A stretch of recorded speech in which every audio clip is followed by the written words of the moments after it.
Então, boa noite a todos. Estamos aqui entrando um pouquinho mais cedo para mais uma atividade do Clube de Leitura Belluc. Nós estamos a ler, né, a obra do Belluc chamada As Grandes Heresias, né, publicada pela editora Permanência, já há alguns anos, né? E vamos mais um encontro desse clube de leitura que se constitui de leituras e comentários sobre esse livro. Vamos esperar aí às 20 horas exatamente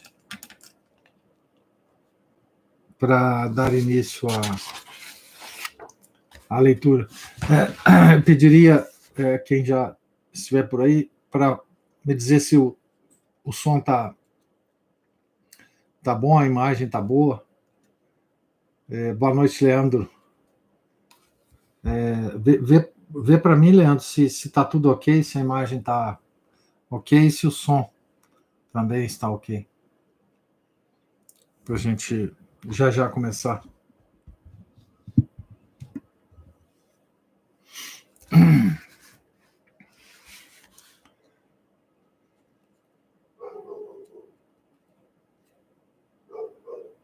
Ah, beleza. Bom. Luanda, boa noite. Vamos então dar qual página? Nós estamos na página 86.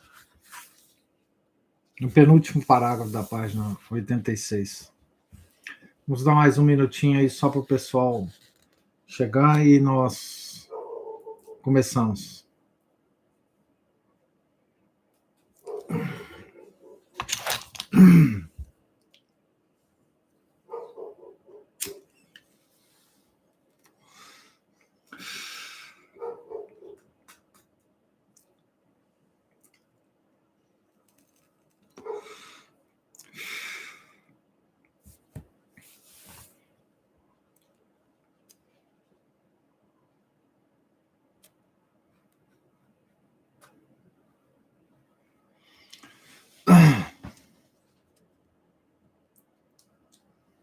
Sim, vou fazer.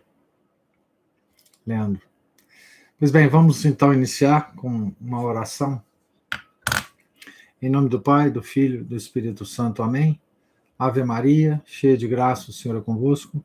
Bendita sois vós entre as mulheres, e bendito é o fruto do vosso ventre, Jesus. Santa Maria, Mãe de Deus, rogai por nós, pecadores, agora e na hora de nossa morte. Amém. São Pedro de Alcântara, rogai por nós. São Felipe Neri, rogai por nós. Nossa Senhora de Fátima, rogai por nós. Em nome do Pai, do Filho e do Espírito Santo. Amém. Então, no nosso último encontro, nós começamos a estudar uma das heresias que são tratadas no livro do Belluc, que é As Grandes Heresias, e essa é a terceira heresia que ele comenta, né? Ele faz uma escolha, né, do que ele chama das grandes heresias. As heresias que atacaram a igreja foram milhares de heresias, né, ao longo dos séculos e dos 2 milênios. Né, e ele escolhe 5 pelo seu poder de destruição da igreja caso elas tivessem sucesso. Né. Essas heresias realmente poderiam destruir a igreja. A heresia que nós estamos aqui nos debruçando, sobre a qual nós estamos nos debruçando, se chama a heresia dos cátaros, ou dos albigenses. Esse nome albigense foi porque o centro dessa heresia se cristalizou na cidade de Albi, na França, né, no sul da França, e daí o nome, né? É uma heresia que era antiga na igreja, que já tinha causado algumas erupções. Ela é uma heresia gnóstica, ela já tinha aparecido no início do cristianismo, né? O Santo Irineu, o Santo Hipólito já tinha classificado essa heresia, já tinha dado nome, etc. Depois ela apareceu na época do Santo Agostinho, no maniqueísmo, etc, etc. Foi ao longo da Idade Média, e, enfim, lá pelo ano 1100, ela então criou uma força descomunal, né? E foi nesse momento chamada de heresia dos cátaros ou heresia albigense. E tudo se congrega naquele conceito antigo de que existe duas forças poderosas, igualmente poderosas, agindo sobre o ser humano, uma força do mal e uma força do bem. Essa heresia é dualista, né? E essas forças são iguais, existe um Deus mau e um Deus bom, não é? Várias são as características dessa heresia. Mas uma das mais patentes características dessa heresia é que todos os hereges de todos os séculos gnósticos e também os cátaros, a consideração de que tudo que é material é mal. O bem é só espiritual. Certo? Essa é uma característica principal dessa heresia. E essa heresia, então, tomou uma forma extremamente poderosa, né? E depois nós vamos ver o reflexo dessa heresia também na próxima heresia que nós vamos estudar, que é a reforma protestante. Nós vamos ver que o protestantismo ele mantém, principalmente o calvinismo, o puritanismo, ele mantém essa ideia da heresia cátara, né? Tá certo? E nós estamos aqui no meados do século XI, né? E início do século, entre meados do século XI e início do século XII. Eu vou ler o último parágrafo que nós consideramos no nosso encontro anterior, e daí para frente continuo fazendo os comentários, né? A Camila, hoje é que vai ser falado. Não vai ser falado hoje, não. Provavelmente nós vamos terminar a heresia dos cátaros hoje, e no próximo encontro será, então, o início do protestantismo, que vai o protestantismo, o texto sobre o protestantismo é longo, então ele vai demorar alguns encontros aqui. Então, pegando aqui o nosso texto, né, na página 86, para quem está com o livro aí.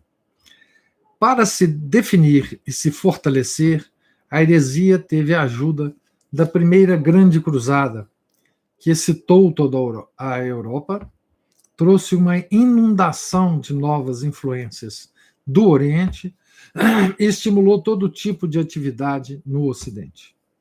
Aquela cruzada, como vimos no capítulo anterior, coincidiu com o final do século XI. Jerusalém foi capturada em 1099. Foi no século seguinte, o século XII, que seu efeito se manifestou. Foi uma época de grandes avanços. As universidades foram criadas, tal como os chamados parlamentos, e os primeiros arcos ovalados surgiam, os arcos do gótico, né? Era o gótico. A verdadeira Idade Média aparecia sobre a Terra. Em tal atmosfera de vigor e crescimento, os cátaros se fortaleciam, como faziam todas as outras forças em seu entorno. Foi no início do século XII que a questão começou a ficar alarmante. E mesmo antes da metade do século, o norte da França já insistia para que o papado agisse. Então, essa é a situação no início do século XII. O norte da França via o perigo do que estava acontecendo ao sul da França e instava o Papa a agir, né? Foi aí que nós paramos no último encontro. O Papa Eugênio enviou um legado ao sul da França para avaliar o que poderia ser feito. E São Bernardo, o grande orador ortodoxo daquele período vital, pregou contra os hereges. São Bernardo de Claraval, grande São Bernardo, né? Mas nenhuma força foi usada. Não houve qualquer verdadeira organização para enfrentar os hereges, apesar de homens de visão exigirem uma ação vigorosa para que a sociedade fosse salva. Finalmente, o perigo se tornou alarmante. Em 1163, um grande concílio, que se reuniu em Tours, determinou um rótulo e um nome pelo qual a coisa seria conhecida. Albigense foi o nome que perdura até hoje. A igreja sempre teve muito cuidado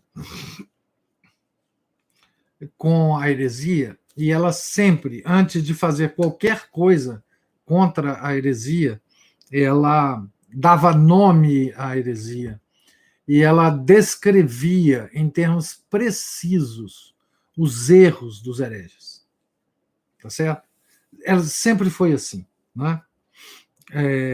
Na história da igreja. Então, e a igreja é muito lenta no agir, sempre, em todas as coisas, aliás, né?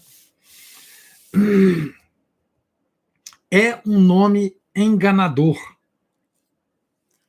esse dado à heresia, né? O distrito albigense, conhecido na França como Albigeois, se confunde praticamente com o departamento de Tarn, nas montanhas centrais da França. Um distrito cuja capital é a cidade de Albi. A França, como você sabe, ela é dividida em departamentos, né? São mais ou menos os nossos estados aqui brasileiros. Então, a cidade de Albi é capital do departamento de Tarn, né? Não há dúvidas que os missionários hereges vieram de lá, o que sugere esse nome. Mas a força do movimento não estava lá, em cima, nas colinas de esparsa população, mas abaixo, nas verdejantes planícies que levavam ao Mediterrâneo, o chamado Languedoc, um amplo distrito da qual a grande cidade de Toulouse era a capital. Muitos anos antes do Concílio de Tours ter dado um nome ao agora movimento subversivo, Pedro de Bruy pregava as novas doutrinas no Languedoc, no distrito de Languedoc, né? Tal como seu companheiro, Henrique, as espalhava em Lausanne, que hoje é a Suíça, né? No que hoje é a Suíça, e depois em Le Mans, no norte da França. É de se notar que a população se exasperou tanto com o primeiro desses homens, o Pedro de Bruy, que o prendeu e o queimou vivo. Vocês vejam o senso da população, né? A população ela sentiu o perigo do que esse Pedro de Bruy estava pregando, tá certo? Então ela prendeu o indivíduo e queimou ele. tá certo? Vivo. Né? Mas até então não havia nenhuma ação oficial contra os albigenses. E eles ainda puderam desenvolver sua força rapidamente por anos e anos, pois se esperava que as armas espirituais fossem suficientes para enfrentá-los. Então a igreja sempre usou, em primeira instância, as armas espirituais. Né? O papado esperava que houvesse uma solução pacífica.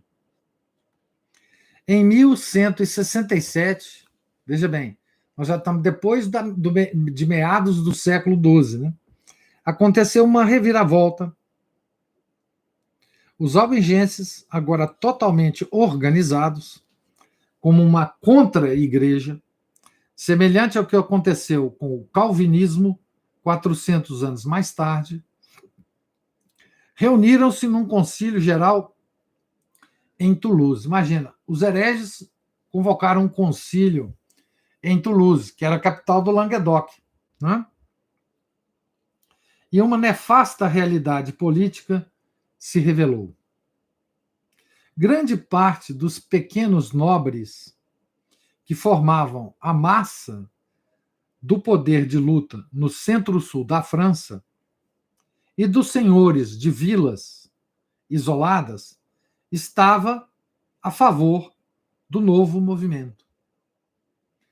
Então agora o movimento ganhou uma força tão grande que os nobres e os senhores das vilas, então isso passou a ser agora um problema muito maior do que simplesmente um problema teológico, doutrinal, religioso, né? E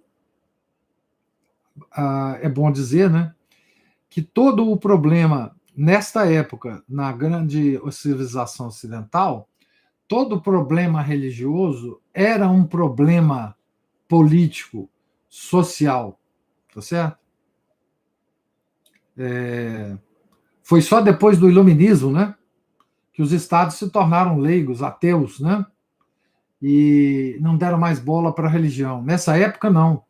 O Estado, o poder temporal, era umbilicalmente ligado ao poder espiritual. Então, qualquer confusão na órbita do poder espiritual era também uma confusão na órbita do poder temporal. Né? A Europa Ocidental, naqueles dias, não estava organizada. O feudalismo é uma instituição, uma organização social criada pela igreja, né? Graças a Deus. E foi uma época absolutamente extraordinária. Né? Então, senhores de pequenos distritos eram agrupados por senhores mais poderosos, e estes por um conde de Toulouse, um conde de Provence, eram, na realidade, soberanos locais. Eles deviam deferência e lealdade ao rei de França, nada mais. Então, o poder era absolutamente distribuído, né? O poder era absolutamente distribuído no feudalismo. Ninguém detinha poder total de ninguém, né? Por exemplo, ninguém podia decretar que todo mundo ficasse em casa, né? Como agora. O feudalismo, ele se caracterizou por essa diluição do poder. O cidadão, ele não sentia o peso de poder nenhum sobre ele. Né? Ele era realmente livre. Né? Ele mandava no seu próprio destino, né? Tá certo? Nessa época, né? Mas agora, a massa de pequenos senhores feudais no sul apoiava o movimento, tal como aconteceu com outros movimentos heréticos, que foram apoiados pela mesma classe de pessoas, porque viam nisso, e atenção aqui, muita atenção, né? Porque viam nisso uma oportunidade de ganho pessoal às custas das terras da igreja, da riqueza da igreja. Isso vai acontecer, vocês vão ver, ipsis literis, na revolta de Lutero, tá? Na Alemanha. né, os príncipes alemães apoiando a revolta de Lutero para saquear a igreja, né? Esse sempre foi o principal motivo nessas revoltas. Mas havia outro motivo, que era o crescente ciúme que o Sul sentia em relação ao caráter e o espírito do norte da França. Então existia uma questão ainda de uma certa quebra de um vago nacionalismo, né?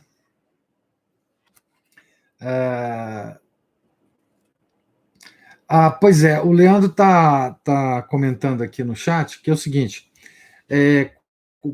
como que é apresentado o feudalismo hoje nas escolas, né? Ele está falando no curso de direito, né? Que ele diz, o professor dele dizia senhores feudais totalitários, centralização. Pois é exatamente o que não tinha no feudalismo, era centralização. Nenhuma. Nenhuma. Né? O poder era completamente descentralizado. Né? Não havia possibilidade de um rei feudal ser totalitário, tá certo? A pegadinha desses vagabundos, desses professores vagabundos hoje em dia, não é? É o seguinte: eles pegam, não é, a realeza, né, pós-renascentista e confundem ela com a realeza feudal, tá? Então eles querem nos impingir a ideia de que o Rei Sol, Luís XIV, né, é o representante da estrutura imperial feudal, completamente diferente. Essa estrutura monárquica que nasceu depois do Renascimento foi criada por Lutero e Calvino. Essa foi criada por Lutero e Calvino, embora tenha exportado ela para os reis cristãos também, né? O feudalismo é uma coisa sensacional, né? Em termos dessa descentralização e de outras coisas também, né?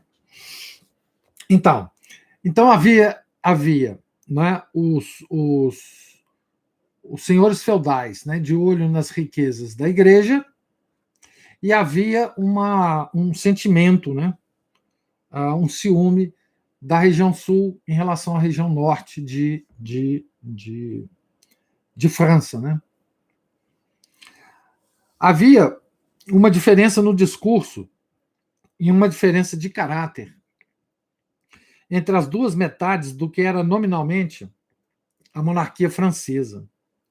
O norte francês começava a clamar, uma vez mais, pela supressão da heresia sulista.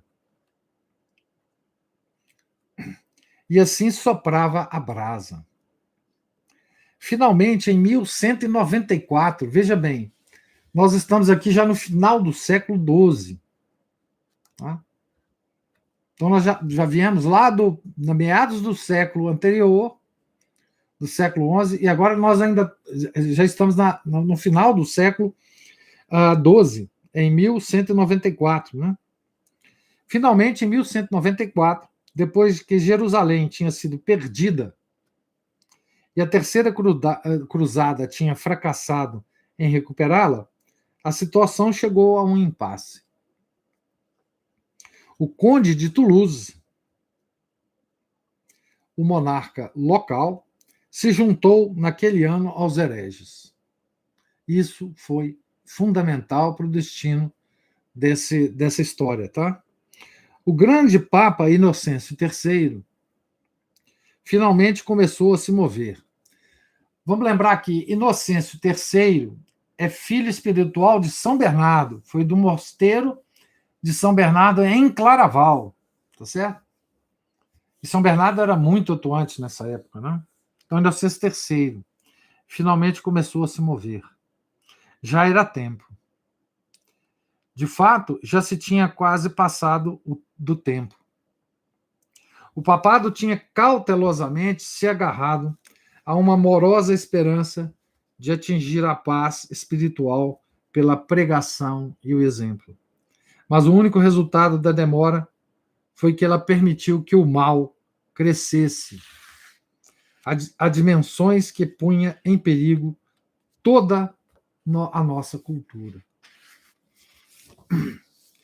O quanto aquela cultura estava em perigo pode ser visto pelas principais doutrinas que estavam sendo abertamente pregadas e aceitas.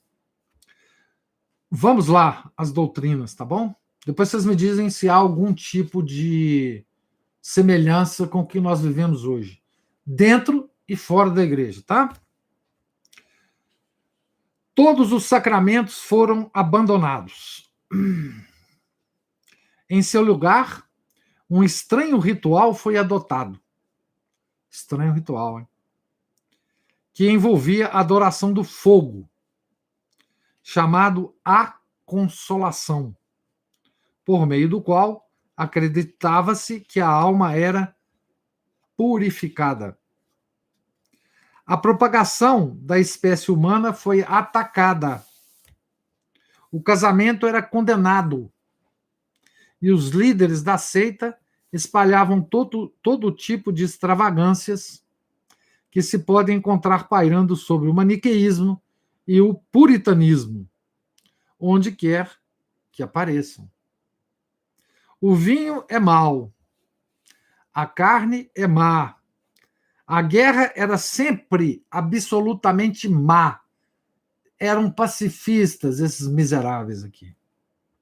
E assim também a pena capital era contrária à pena de morte. Eles eram contrários à pena de morte.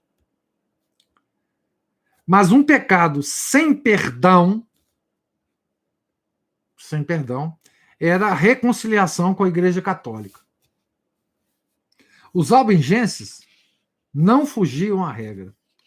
Todas as heresias consideravam aquele pecado imperdoável. Ou seja, a reconciliação com a Igreja. Estava claro que a coisa devia ser decidida pelas armas. Ei, igreja antiga, hein? Que coisa. Pois agora que o governo local sulista apoiava a nova e organizada anti-igreja, se esta crescesse um pouco mais, toda a nossa civilização entraria em colapso. A simplicidade da doutrina, com seu dualismo entre bem e mal, com sua negação da encarnação de nosso Senhor Jesus Cristo, dos principais mistérios cristãos e dos sacramentos, negavam tudo, né? Com a sua doutrina da riqueza eclesiástica e seu patriotismo local, tudo isso começou a seduzir as massas urbanas, tanto quanto os nobres. Mesmo assim, Inocêncio, como grande papa que era, hesitava. Como todo estadista hesita ante um apelo real às armas. Mas até ele, pouco antes do final do século, pressentia a necessidade de uma cruzada. Então veja bem, gente, o povo estava diante de uma espécie de religião dos hereges muito simples, muito tranquila. Não tinha sacramento, tá certo? Não tinha os mistérios todos da nossa fé, não tinha encarnação. Olha que coisa maravilhosa, não tinha moral nenhuma mais. Você podia fazer o que você quisesse, desde que não casasse, não tivesse filho, tá certo? Participasse de um ritual de adoração do fogo, porque esse ritual ia purificar a sua alma. E o resto, meu caro, tá certo? Você podia fazer.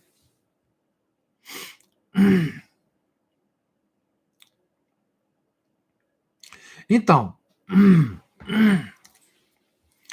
mesmo Inocêncio decidiu que existia uma necessidade de lutar fisicamente contra os hereges.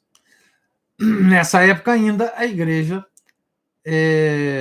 considerava que certas heresias, certos hereges, não podem ser convencidos com argumentos racionais e, portanto, eles têm que ser aniquilados pelas forças físicas, né? Era essa a época. Não era uma época como agora, né? Felizmente, não era uma época como agora. Agora é que nós temos uma época completamente maluca, né? Então, Elcio, seus professores usaram Não, na verdade é o Belo que está te ensinando, viu, Elcio? Então, quando a luta começou, ficou claro que ela teria de ser algo como uma conquista do Sul, ou melhor, do sudeste da França, entre o Ródano e as montanhas, com Toulouse como sua capital.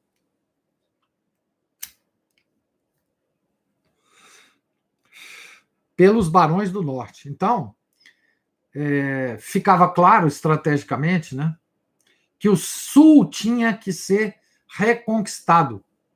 O sul estava perdido para a França se continuasse essa heresia.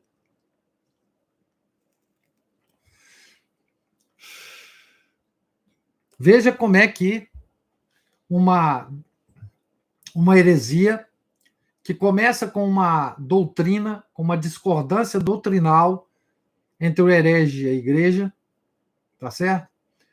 Começa com uma discordância teológica, começa com uma discordância de visão de mundo, tá certo? E afeta toda a sociedade. E é assim com todas as heresias, e é assim até hoje. Não muda nada. Hoje é a mesma coisa, não é? Hoje nós estamos sob a égide de muitas heresias ao mesmo tempo, com várias nuances, não é? E hoje nós temos um fator que é a ciência moderna, não é? Que é um fator de muito peso, né? Tá certo? E, obviamente, a ciência moderna, vocês não se assustem com o que eu vou falar aqui, ela é uma pura bruxaria medieval, né? Então, um dia a gente pode falar sobre isso numa outra palestra por aqui. E essa ciência hoje é um fator fundamental para o domínio das mentes, né? Então, voltando aqui, né? Ainda assim, a cruzada hesitava. A virada do século passara antes que Raimundo, conde de Toulouse, o Raimundo VI, temendo a ameaça do norte, prometesse mudar e retirar a proteção ao movimento subversivo. Então, o poder temporal do sul da França, Raimundo VI, né, que tinha um poder temporal, ele apoiava os hereges. O poder temporal, então, estava apoiando essa doutrina. Né? Então, ele recuou e prometeu não apoiar mais. Né? Tá certo? Mas não foi sincero. Era um crápula esse rapaz, né? Suas simpatias pendiam para sua gente do sul, para a massa de homens lutadores, seus apoiadores, para os pequenos senhores do Languedoc, que estavam profundamente embebidos com as novas doutrinas, e também de olho nas terras da igreja. Né?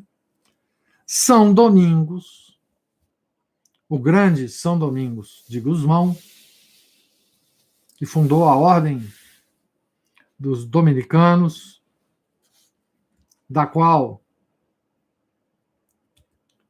foi monge o grande São Tomás de Aquino, o grande Santo Alberto Magno, e tantos, e tantos, e tantos, e tantos outros grandes santos.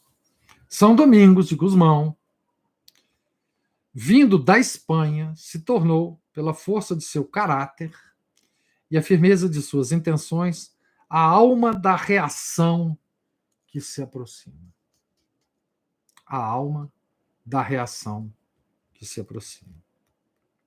Em 1207, o Papa pediu ao rei da França como soberano e senhor de Toulouse, o uso da força. É assim que a igreja sempre agiu, né? Sobre o poder temporal, né? Quase todas as cidades do Sudeste já estavam afetadas. Muitas estavam completamente controladas pelos hereges. E quando o legado papal, o cardeal Castelnau, foi assassinado pelos hereges, né? Porque ele foi lá, né, como legado papal, e os caras mataram ele, né? Presumivelmente, foi assassinado, presumivelmente, com a cumplicidade do conde de Toulouse, Raimundo VI, a demanda por uma cruzada foi repetida e enfatizada. Pouco depois do assassinato, a luta começou. É só uma coisa que o Belloc não fala, né? É que exatamente nessa época, São Domingos, vendo a tragédia que estava sendo anunciada com essa guerra, né? Ele foi fazer um retiro, né? Numa floresta lá no sul da França. Ficou lá 5 dias rezando e pedindo graças a Deus, graças para se decidir o que fazer, enfim. E foi lá que Nossa Senhora, né, revelou para ele o rosário, né? O rosário, como rezar o rosário, né? Que nós rezamos até hoje, né? Tá certo? Foi lá que Nossa Senhora instituiu o rosário como uma arma de guerra. Tá certo? Isso é muito significativo, dada a situação daquele momento, né? Então, o rosário é a nossa arma de guerra. Tá certo? Seja de guerra espiritual, seja de guerra física. Tá certo? Então, dito isso, voltemos ao texto aqui.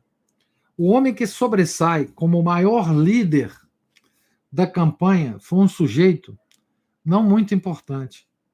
Senhor muito pobre de um lugar pequeno, mas fortificado, chamado Montfort. Distante um dia de marcha de Paris. Essa região chamava Montfort, né? Distante um dia de marcha de Paris na direção da Normandia. Podem-se ver ainda as ruínas do lugar num campo densamente arborizado. Isso na época do Belloc, né?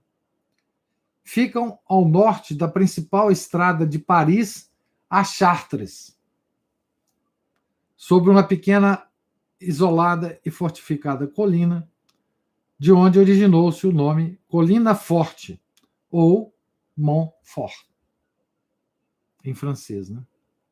E Simão tomou seu nome desse ancestral senhorio. Simão de Montfort, né? Tá certo?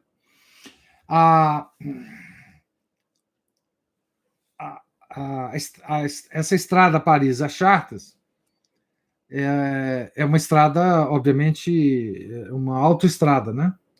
Mas essa ligação de Paris a Chartres é uma ligação também muito antiga, né? De uma peregrinação, a peregrinação mais antiga do mundo, né? Que é a peregrinação de Paris, da Catedral de Notre-Dame em Paris à Catedral de Notre-Dame em Chartres, né? São 5 ou 6 dias. Ela existe até hoje, né? Hoje capitaneada principalmente pela Fraternidade de São Pio X, e ela é realizada todo, acho que maio, em algum dia de maio, né? E é uma beleza essa peregrinação, porque vão, sei lá, 50 mil pessoas, né? Esses jovens, velhos, e são 5 dias de caminhada, né?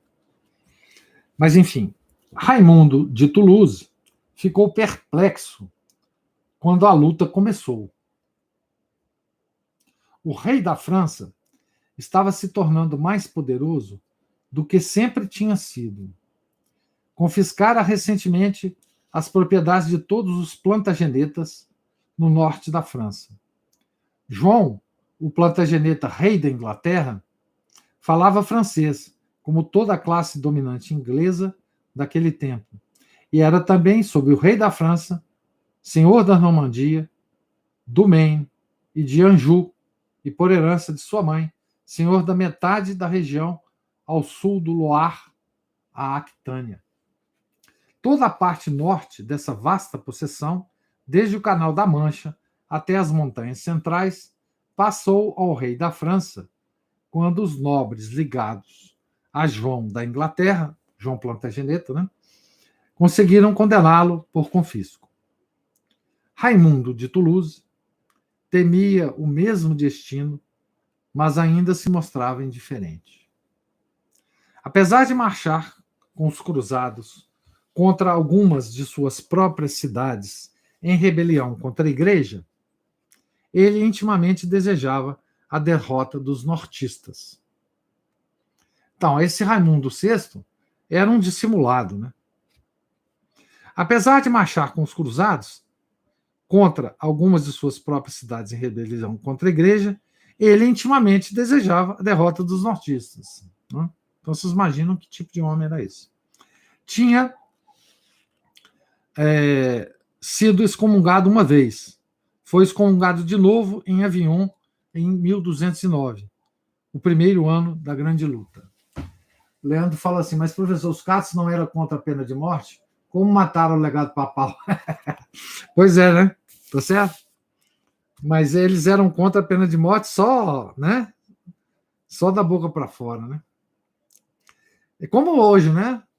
Como hoje os que são contra também, do mesmo jeito, né?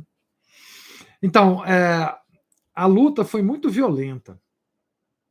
Houve brutal carnificina e grandes saques de cidades, e já surgia a coisa que o Papa mais temia: o perigo de um motivo financeiro para amargurar a já terrível situação.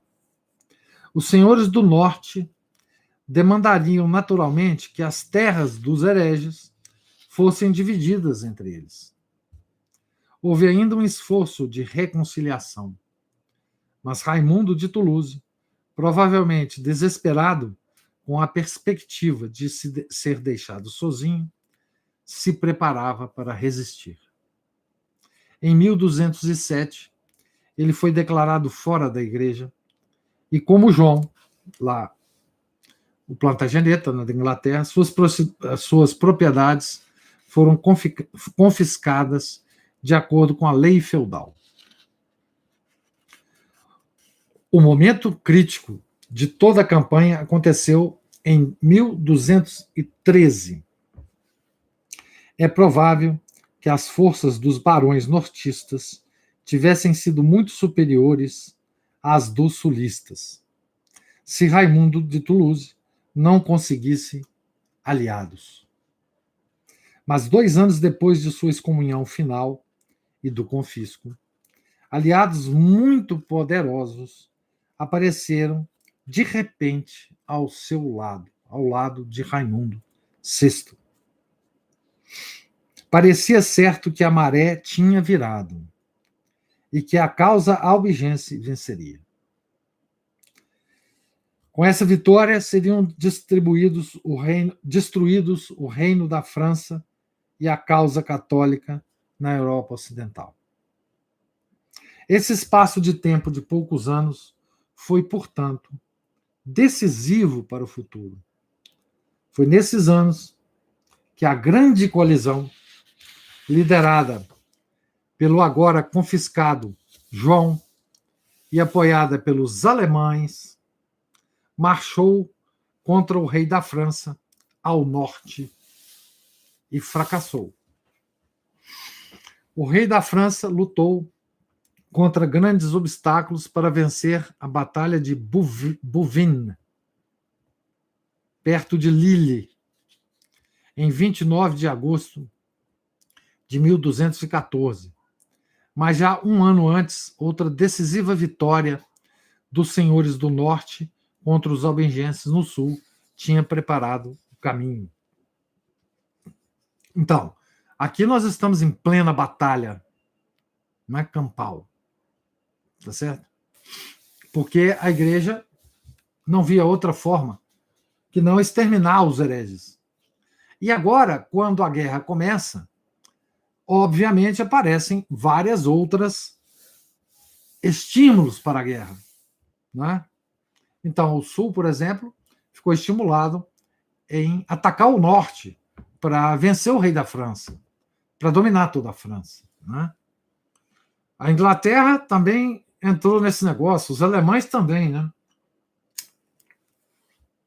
Todo mundo entra nessa guerra agora, não por questões doutrinárias mais, questões puramente financeiras e de domínio territorial, né? Os novos aliados do Conde de Toulouse foram os espanhóis. Do lado sul dos Pirineus, os homens de Aragão. Havia um grande número deles liderados por seu rei, o jovem Pedro de Aragão, cunhado de Raimundo de Toulouse. Beberrão, mas homem de energia temível, ele não era incompetente ao conduzir uma campanha militar. O Pedro de Aragão, né? Liderou algo perto de 100.000 homens por entre montanhas, diretamente para libertar Toulouse. Então veja, né? A França está sendo atacada agora pela Espanha, né? Muret é uma pequena cidade a sudeste da capital de Raimundo, a sudeste de Toulouse, né? Tendo Garona ao norte e um dia de marcha de Toulouse. Então, Muret é essa cidade. Muret, né? O enorme grupo de espanhóis que não tinha nenhum interesse direto na heresia, agora a guerra já estava aberta, e a questão da heresia era só uma desculpa, né? Para esses homens aqui, né? Não tinha nenhum interesse na heresia, mas um forte interesse em enfraquecer o poder da França. Estava acampado na planície ao sul de Muret. 100.000 homens, né? Contra eles, a única força ativa disponível eram 1.000 homens sob o comando de Simão de Montfort.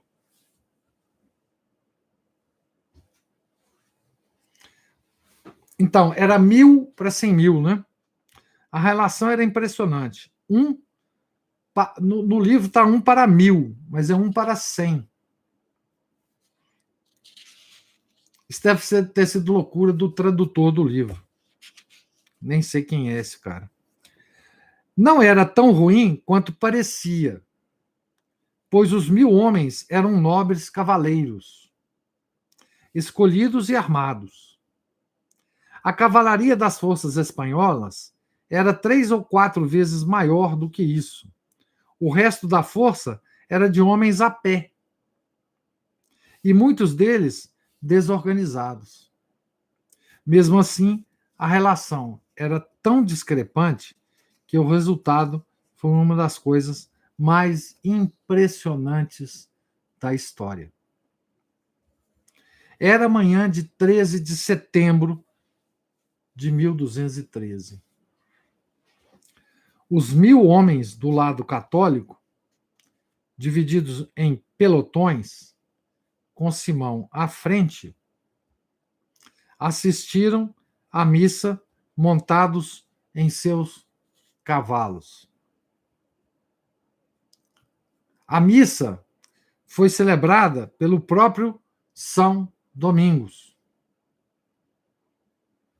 Somente os líderes e algumas outras pessoas puderam estar presentes dentro da igreja, mas através das portas abertas, o resto da força pôde assistir ao sacrifício. Acabada a missa, Simão cavalgou para fora com seu pequeno grupo, tomou a direção oeste e então atacou repentinamente as forças de Pedro, que ainda não estavam preparadas para o ataque. Os 1000 cavaleiros nortistas de Simão destruíram seus inimigos totalmente. A força aragonesa se tornou uma mera nuvem de homens em fuga, completamente vencidos. O próprio Pedro de Aragão, né, foi morto. Gente, vamos parar aqui e vamos meditar sobre esse quadro, né? 1000 homens armados até os dentes, né?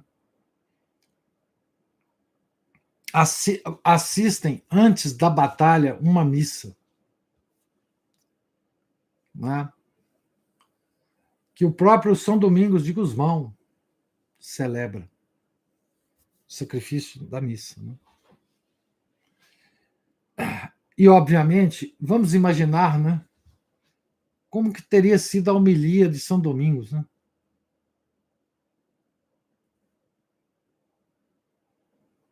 Será que ele teria dito, né? Olha, gente, tenha misericórdia desses pobres 100.000 homens que estão aí de fora esperando. Não faça nada com eles, tadinhos. Tentem convencê-los para voltar lá para a Espanha. Conversa aí com Pedro de Aragão para ele voltar para lá, para não machucar a gente. Não é? Imagina se ele teria dito isso. Né? Ou se ele não teria, inclusive, estimulado a bravura, né? E a santidade da ação desses homens.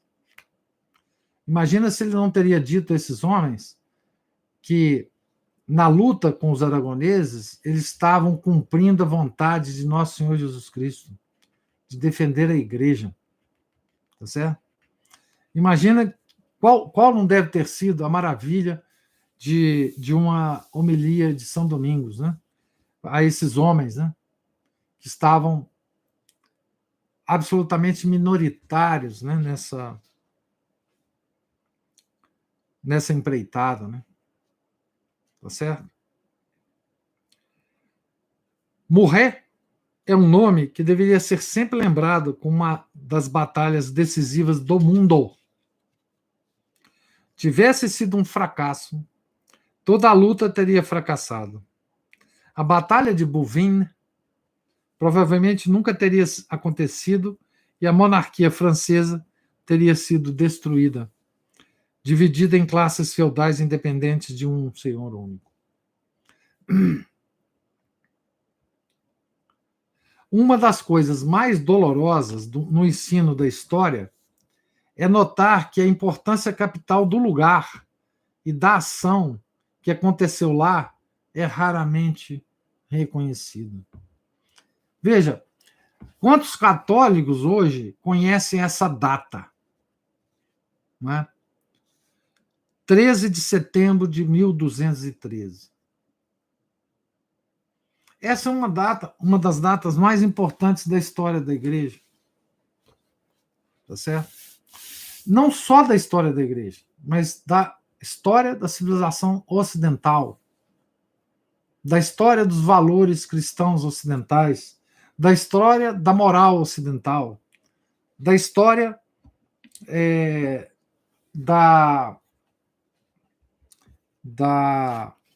de toda as belezas que a civilização ocidental criou.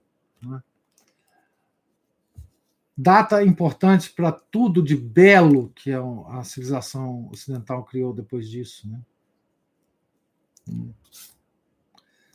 Tudo de belo que a civilização, tudo de importante que a civilização criou. Né? Tudo que floresceu no século XIII, né? Vem dessa batalha. O que teria sido o século XIII se nesse início de século XIII o Simão de Montfort não tivesse vencido Pedro de Aragão. Né?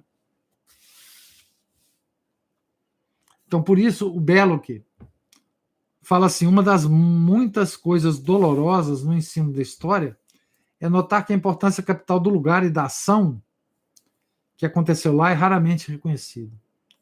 Um autor americano faz justiça ao lugar e à ação num livro muito bom. Refiro-me ao livro A Inquisição, The Inquisition, A Political and Military Study of its Establishment, do senhor Hoffman Nickerson. Esse livro foi publicado em 1923, né? Quase 20 anos antes do livro do Belloc. Né? Não conheço nenhum outro trabalho em inglês sobre o assunto, embora ele mereça destaque em qualquer ensino de história. Tivéssemos perdido Muret, ao invés de termos milagrosamente vencido, não somente a monarquia francesa teria se enfraquecido e a batalha de Bouvines nunca vencida, mas quase certamente a nova heresia teria triunfado. Com isso, nossa cultura do Ocidente teria naufragado.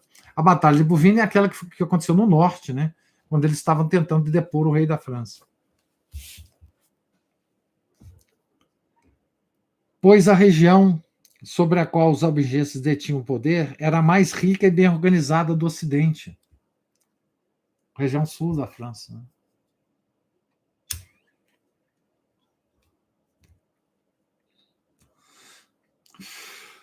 Tinha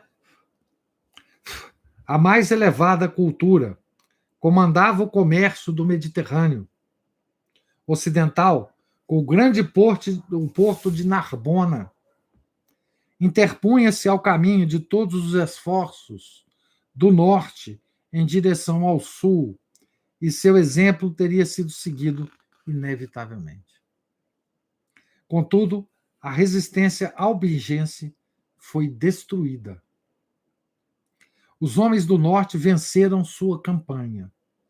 A riqueza do sul foi reduzida à metade e seu poder de revolução foi enfraquecido frente à agora poderosa monarquia de Paris. Essa é a razão pela qual a Batalha de Muret deve ser considerada, juntamente com a de Bouvines, como a fundação da monarquia e, com ela, da Alta Idade Média.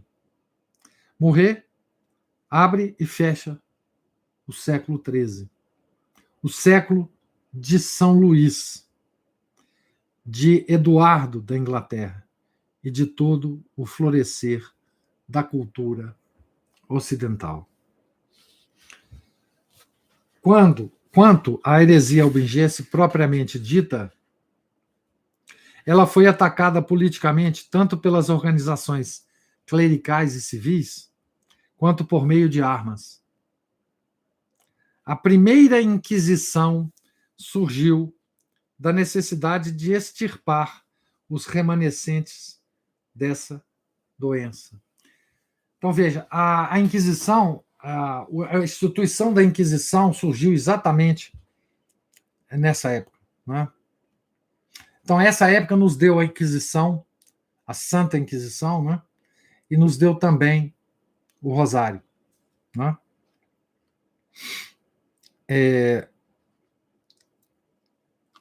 É significativo que um réu que se declarasse inocente bastava para ser absolvido da acusação de heresia mostrar que era casado.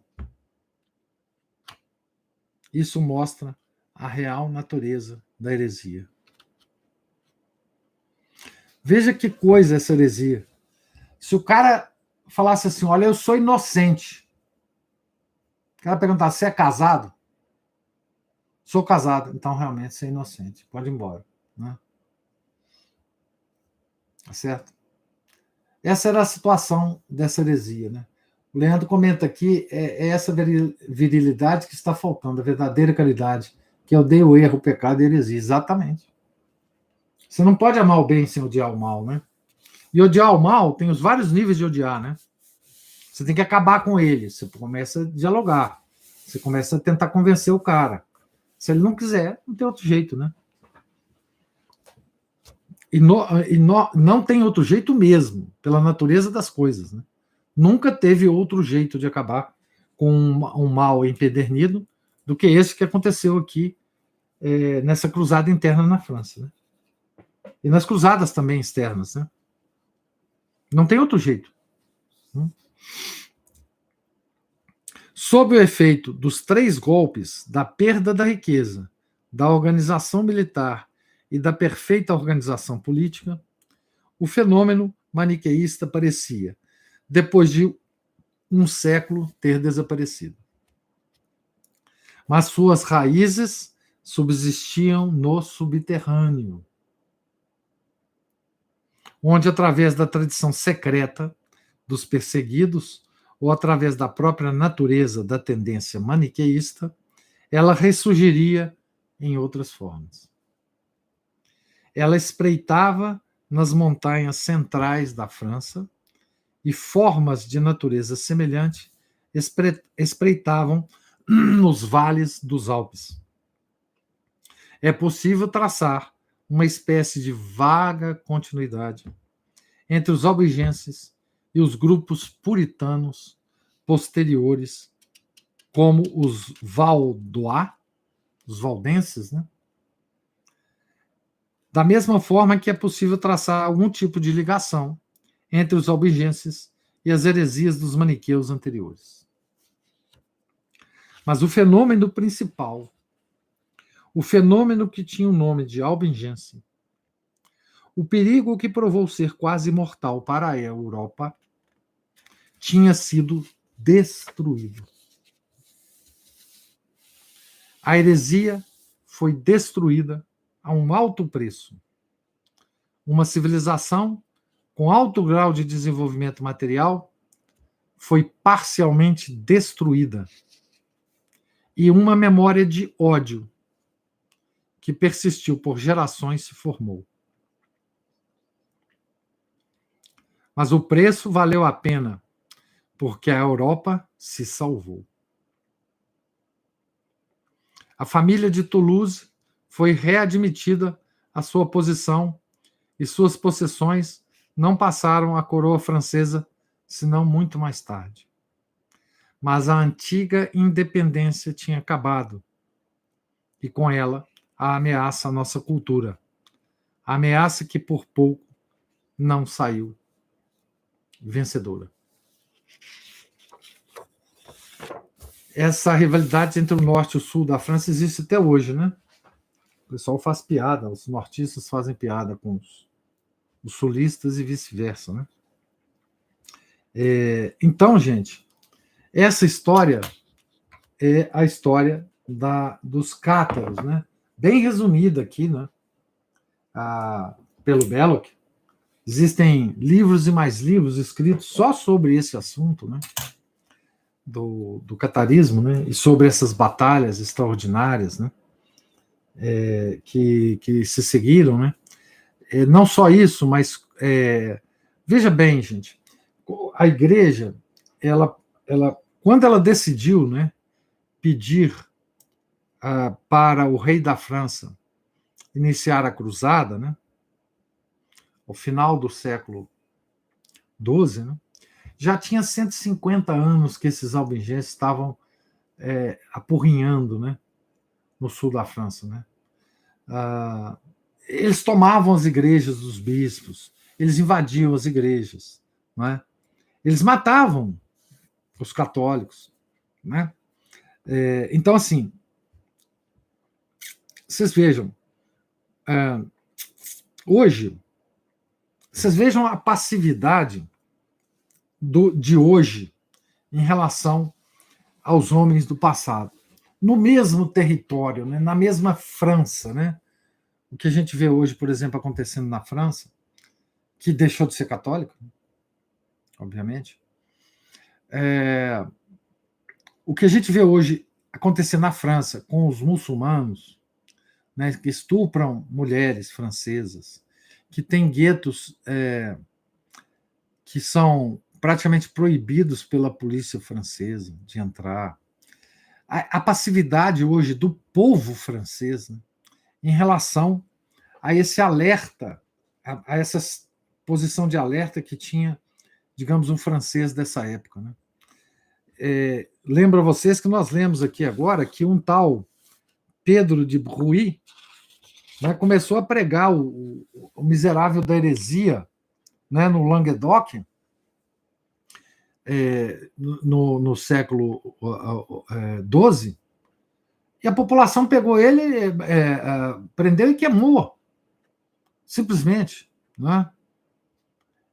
Então, o que a gente vê hoje na França e o que a gente lê sobre a história da França são coisas tão completamente diferentes que é duvidoso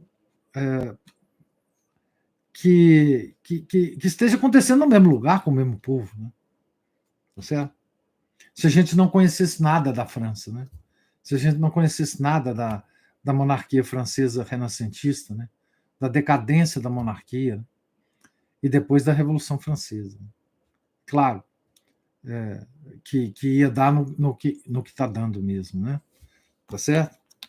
E eu lembro, assim, que a França, né, ela sempre foi considerada pela Igreja como uma filha caçula, né, da Igreja. Né?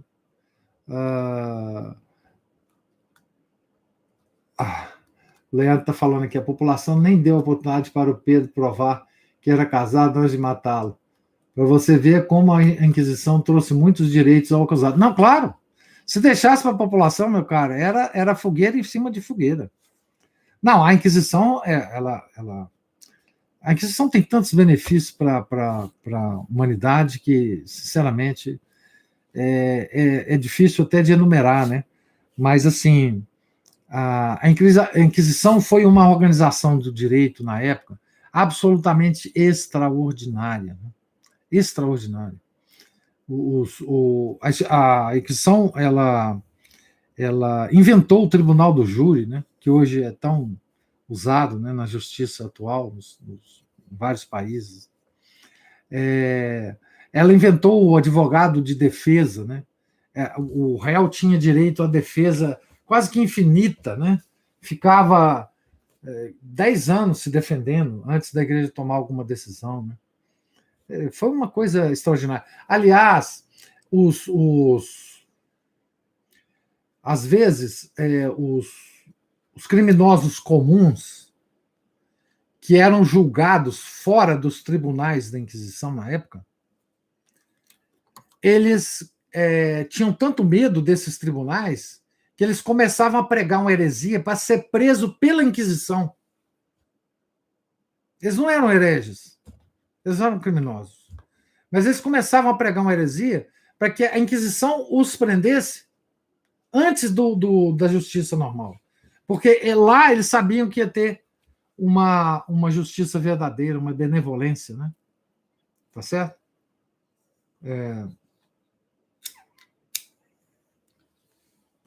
Então, o assunto Inquisição é um assunto que dá milhares de papos aqui, né? E é extraordinário, tem documentos e mais documentos sobre isso. Os mentirosos de hoje em dia, obviamente, se conhecem os documentos, fazem por malícia, mas a maioria eu acho que não conhece mesmo os documentos. E na verdade, existe uma história a ser contada muito bonita, né, da Inquisição. Aliás, a Igreja sempre chamou a Inquisição de Santa Inquisição. Né?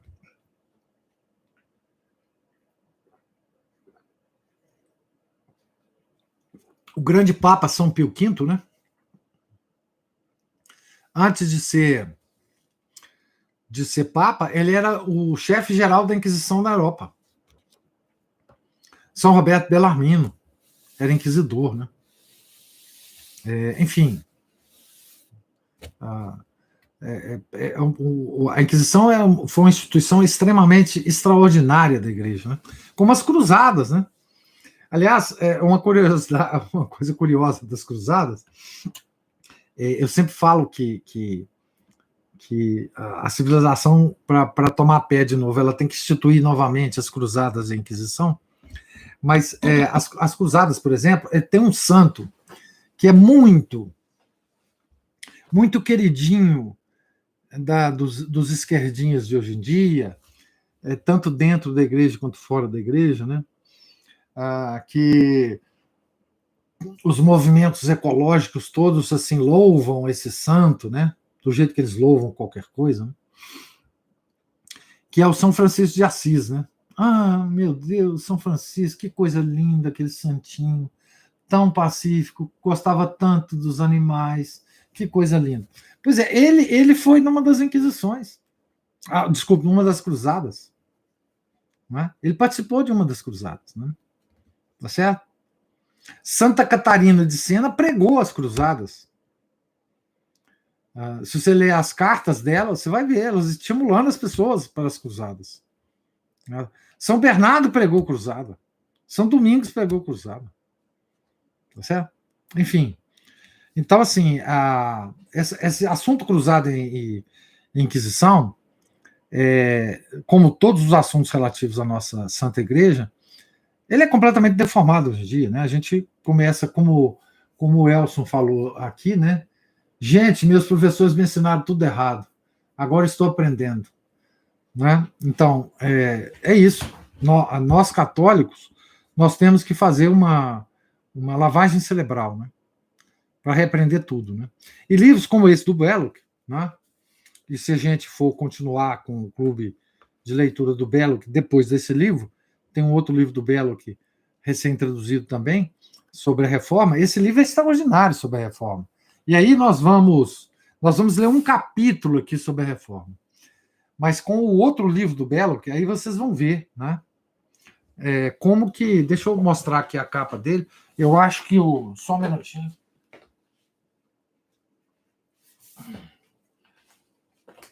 Eu acho que vocês encontram esse livro aí na livraria do ISPA, né, Leandro? Depois você me... esse livro aqui, ó, Como Aconteceu a Reforma, né? Esse livro é só sobre a reforma, tem toda a história da reforma, de uma forma, enfim, como o Belo que escreve, né? História, que é uma forma magistral de escrever história, né? Então, é outro livro que para quem quer se aprofundar, né, no assunto da reforma, é um livro excelente para se ler, né? Tá certo? Então é isso, gente. Eu pergunto se tem alguma... tá vendo? Ó, tem lá na livraria, na sede do ISPA. Tá certo? Ele vem com ou sem coronavírus, Leandro? Quando a pessoa compra o livro, ela tem que passar álcool gel no livro, ou já vem sem... É importante saber disso, né? Mas, enfim, pergunto se vocês têm algum tipo de observação, pergunta. Nós paramos aqui hoje, porque nosso próximo encontro nós vamos começar o capítulo 5. Né? Já vem desinfetado, ótimo.